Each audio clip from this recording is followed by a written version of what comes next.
Hello, everybody, for Voice of Reason. This is Jake Schwartz. It is the 2016 February edition of Voice of Reason, and this will be the final. This is the final segment again of City 6 basketball, and where better to play or start or finish up, I should actually say, than right here at the home of one of three places: the reigning Big Five champions, the reigning Big East champions, and once this interview gets done, the home for the third straight week, the home of the #1 team in the nation, the Villanova Wildcats. We'll have Jay Wright, the head basketball coach, to talk about the history here at Villanova University. National coach and Big East Coach of the Year is going to stop by and talk to us about what it takes to be a national basketball contender, as well as the history that he has here at Villanova. And as you can see before you, some of the great players who have graced our presence, as well as the only national championship team here in the city of Philadelphia, the 1985 NCAA Men's Basketball Championship. All this and more on the high school and college sports show serving the tri-state area, Voice of Reason. Hello, everybody, for Voice of Reason. This is Jake Schwartz. It is February of 2016, and we are here at the home of the reigning Big Five champions, the home of the reigning Big East champions, and the home of, I never thought I'd ever say this, the #1 team in the land, the Villanova University, right here at magnificent Pavilion, again here in the mainline area.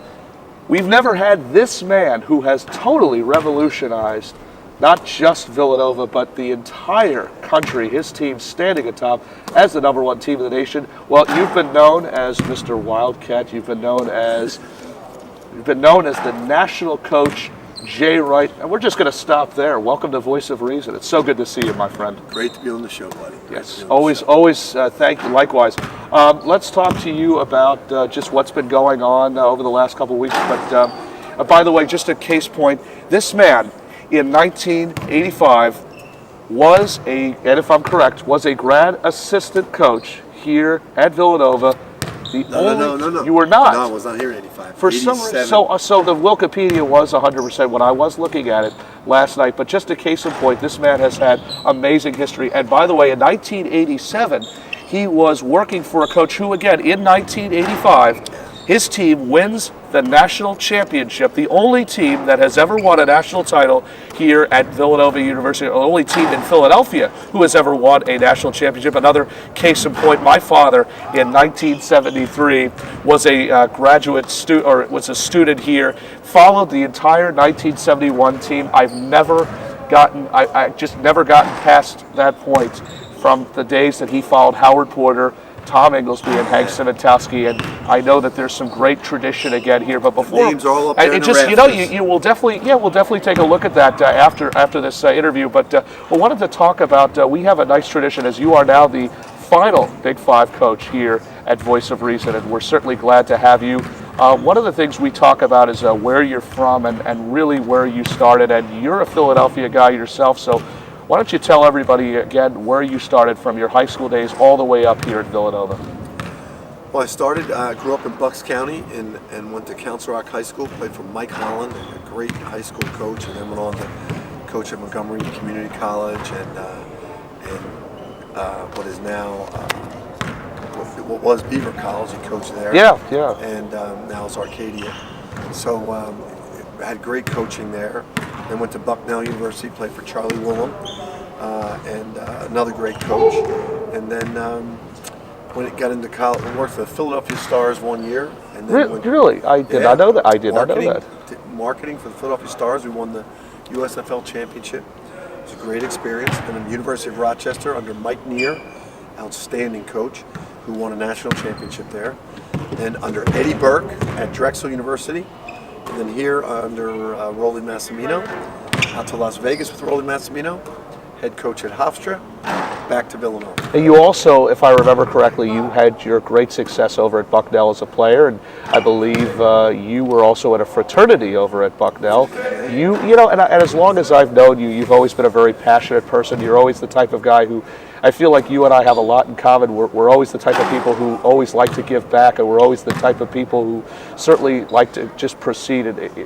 There's not enough work left to be done. And I've always been you and I definitely have always wanted to do more for the Philadelphia area, and you've certainly done a lot of that. I know that for a fact. You've had great tradition again here at Villanova. You started here back in 2001. Tell us about what that was like, back in the 80s, I guess really up to now, because, I've always told a lot of people that there were a lot of wars. I've always wanted to end the Big East wars. There was some it was a great time back in the 80s. That was the one war I just never wanted to end. You think about St. John's, Lou Carnesecca, and I know you've got respect for him, and John Thompson at Georgetown, Jerry Meyer at DePaul, and the list certainly goes on and on. What a great time that was for Big East basketball. Because you're one of the original teams that started in the early 70s in the Big East. Talk about that.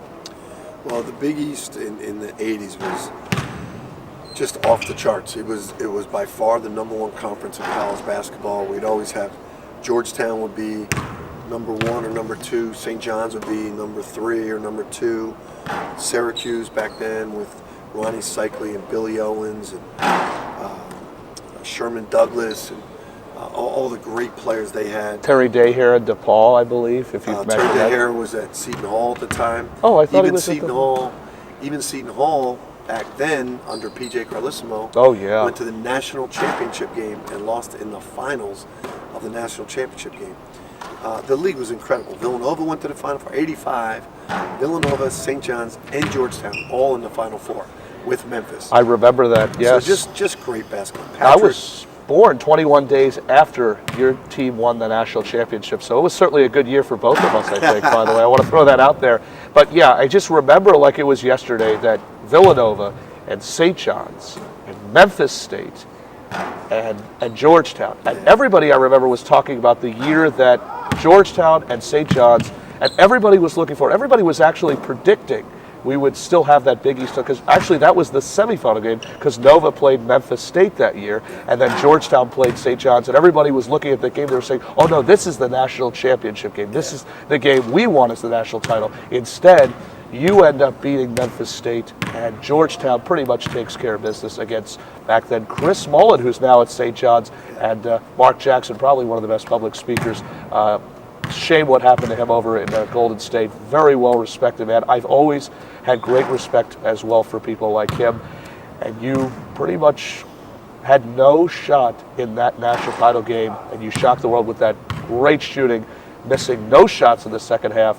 And just, I think the rest is pretty much history, though. But that was a great year again for Villanova. And I wanted to talk about, I guess, this year's team. I mean, number 1 in the country. And by the way, when this is, again, hopefully when anybody is watching this, hopefully this will be the 3rd official week that Villanova will be number 1 in the country. We've never had a number 1 team in Philadelphia since the St. Joe's back in 2004. What does this mean to you to be number 1?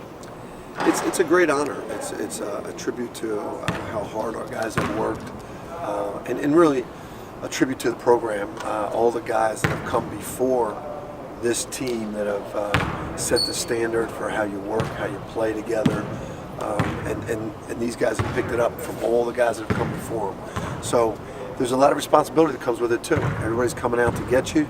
You get everybody's best shot, and you got to be prepared every day. And you're also doing stuff like that in regards to coaches versus cancer. That's one thing we definitely talk about here at Voice of Reason. I've asked this to every coach in the Big Five. What does coaches versus cancer mean to you? Well, it's something that's dear to all of our hearts, and it's important in our community. Also, it's an honor to be a part of. Fran Dunphy and Phil Martelli really created this years ago, and when I came back to Philadelphia as a head coach, those two and their wives, Reed Dunphy and Judy Martelli, they had already started it. So then I just joined in with them, as John Giannini does, and Bruiser Flint, and now Steve Donahue. And it's They're like our team captains, by the way, Fran and Phil. Exactly. Yeah, I've always thought of them like that. Sure. They definitely are. They're the leaders. Like they run everything. They put all the time in. They kind of tell us what needs to be done, so we just do what they tell us to do. But it's the only city in the country that has all the Division I coaches working together, and we raise the most money of any city in the country for cancer. Speedy Claxton Dante Cunningham, Randy Foy. The list certainly goes on and on with players whom you've worked with over the years from your days between Hofstra and Villanova. You've got some of the great basketball players. I saw Mike Nardi, a former great player you coached, who's now been working with the guards. I look at Ryan Arcidiacono, who could be coming back here hopefully in a few years possibly as a coach. And then now you've got Dante DiVincenzo, Jalen Brunson, who has got a very famous father, Rick Brunson. What have players like that meant to you over the years, and just translating to the players that you have now? Because you do have a Daniel Shefu, and I could go on with names, but that could take a lot more time out of your schedule, because there's just so much you could talk about. We've had some success here in terms of winning championships, and that comes with great players, and we have had a lot of great players here, and that's something that we're very proud of. They're good guys. You know, every one of them has graduated on time. We've had Kyle Lowry left after his second year, was a first round Done draft very choice. well though, by the way. Yeah, and he's going to come back and finish his degree.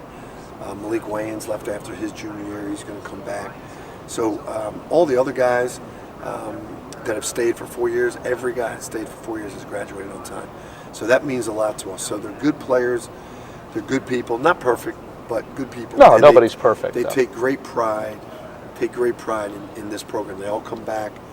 They all mentor these young guys that are playing now. And that's what means the most to me, is that they're good guys, and they take care of these young guys that are playing now. You and I have had a great history together. We go back close to almost 10 years. I know your brother very well, who now coaches at Council Rock North, and one of the best things I love about is coming here during the summer and the Villanova basketball camp. And I certainly enjoy always seeing some of the best basketball, and you certainly have had, again, as mentioned, some of the greatest players who have graced our presence in basketball. And again, we appreciate you stopping by. Tomorrow, Villanova will take on Butler University. Should be another great matchup. I overheard from Sports Information Director Mike Sheridan, we're expecting a very nice crowd, and it should be another beautiful day for, not just for a Saturday, but for another great day of Villanova basketball. Jay Wright, at least for now, you're the #1 team in the land. It's always so good to see you, my friend, and I hope and certainly pray that by Monday, before the Catholic League Championship, which I know you'll probably be at on Monday night, you and I will certainly could possibly be sitting courtside, will be the #1 coach in the country. Jay, it's always so good to see you. Buddy. And always a pleasure. Good luck this weekend against Butler. And whenever anybody's watching this, hopefully after somebody's watching this, Villanova will have defeated Butler. So again, Jay Wright, we thank you for joining us. This has been a presentation of Voice of Reason here at the #1 team in the land, Villanova Wildcats, as well as I have to mention, the Big East champs and the Big Five champions. And Jay, if you have a quick second, would you mind pointing your finger here? We'll see you at the games.